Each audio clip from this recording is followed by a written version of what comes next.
reason I have such passion for this work and a desire to be there with those who are still in the throes of active substance use disorder is because I've been there myself. I know the trials, I know the struggles, I know the not wanting to use any substances and yet using them absolutely against my will.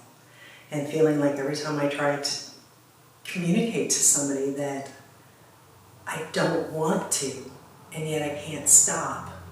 I feel like every time I said that to somebody, I was greeted with, yeah, are you sure? Right. And I get that. I've been there. I've had that voice in the back of my head that said, you're going to.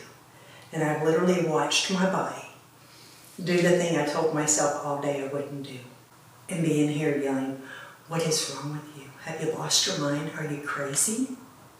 I didn't know that I needed to look at what happened to me versus what's wrong with me.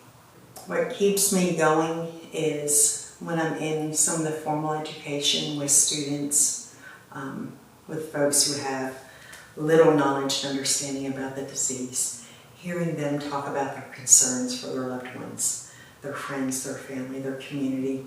I think we're starting to break through the stigma idea that that's somebody else's problem, that doesn't happen here, and realizing there's various ways and reasons we may need to have Narcan available and to follow through with this training.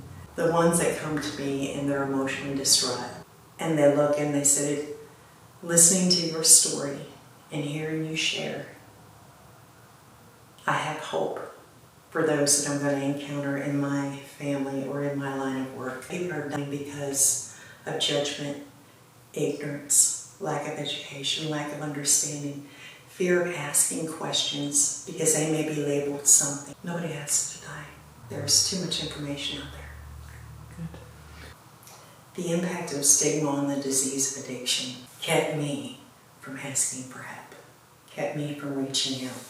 The fear of what that retaliation, those rebuttals would be from society, from any treatment facility, from any social service.